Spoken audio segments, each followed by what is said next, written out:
Hello everyone, welcome back to my channel. हम surface area and volume कर रहे थे चैप्टर नंबर 13, जिसमें हम सॉलिड शेप्स की बात कर रहे थे। अब इसमें हमारा फिफ्थ है राइट सर्कुलर सिलेंडर, सिक्स्थ है हमारा right circular cylinder open at top.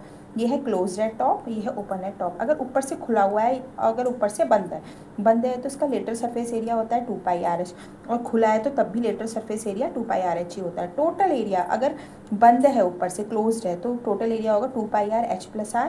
लेकिन अगर ऊपर से खुला हुआ है तो 2π नहीं होगा उसमें, क्योंकि ऊपर का हम काउंट नहीं करेंगे, क्योंकि ऊपर से ओपन है, तो होगा πR ब्रैकेट में 2H+R।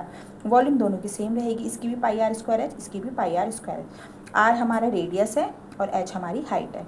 अब एक होता है हमारा हॉलो सिलेंडर। हॉलो सिलेंडर मतलब होता है कि ऐसा सिलेंडर जो अंदर से पूरा खोखला होता है। जैसे ये हमारा सिलेंडर है, अंदर से पूरा खोखला, जैसे पाइप होता है हमारा, अंदर से क्या होता है, खोखला होता है। तो अब इसमें दो रेडियस होती है, एक इनर रेडियस होती है, एक आउटर रेडियस होती है।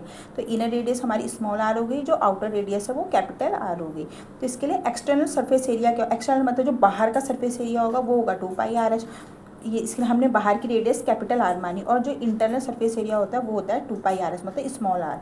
अब इसका टोटल सरफेस एरिया क्या होता है, 2πRH प्लस 2πRH मतलब internal surface area plus external surface area plus 2πR² minus R², दोनों में से माइनस कर देंगे ऊपर का सर्कल और नीचे का सर्कल, क्योंकि ये क्या है, हमारा खोखला है, ऊपर वाला और नीचे वाला ये माइनस हो जाएगा। अब है वॉल्यूम। वॉल्यूम क्या होता है इसका, external volume minus internal volume. बाहर वाले में से अंदर की वॉल्यूम को हम माइनस कर देंगे तो क्या निकलेगी, इसकी एग्जैक्टली वॉल्यूम निकलेगी। तो वो है बाहर वाला क्या, रेडियस R, तो πR²H, और माइनस इंटरनल वॉल्यूम क्या है, πR²H, क्योंकि सिलेंडर की वॉल्यूम होती है πR², ये हमारा फॉर्मूला होता है। तो R क्या है इसमें, रेडियस ऑफ आउटर बेस, और स्मॉल r क्या है, रेडियस ऑफ इनर बेस, और H क्या है, हाइट। और एक होता है हमारा हेमीस्फीयर। हेमीस्फीयर क्या होता है, जब किसी भी स्फीयर को सेंटर से हम ऊपर के पार्ट को कट कर देते हैं, दैट इज हेमीस्फीयर। तो ये अब नीचे नीचे का पार्ट बचा। अब हेमीस्फीयर को के लिए कर्व लेटर सरफेस एरिया क्या होता है, 2πR²। टोटल एरिया होता है 3πR²। वॉल्यूम हमारी क्या होती है, 2/3πR3, where R is radius of hemisphere.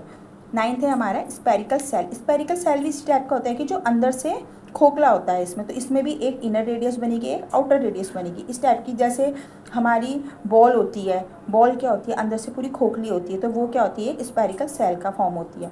तो क्या हो गया, ये बाहर से आउटर रेडियस या अंदर की इनर रेडियस। तो कर्व, इसका कर्व लेटर सरफेस एरिया क्या होगा, 4πR²। किसके लिए, आउटर के लिए, और इनर के लिए क्या होगा, 4πR²। टोटल एरिया क्या होगा इसका, 4/3π, बाहर वाले में से अंदर वाले को माइनस करेंगे, मतलब R³ माइनस R³। लिखने का तरीका क्या लिख सकते हैं, 4/3πR³ माइनस 4/3πR³। तो इसमें हमने 4/3π कॉमन ले लिया है। और where R is radius of outer shell and R is radius of inner shell. Thanks for watching my video.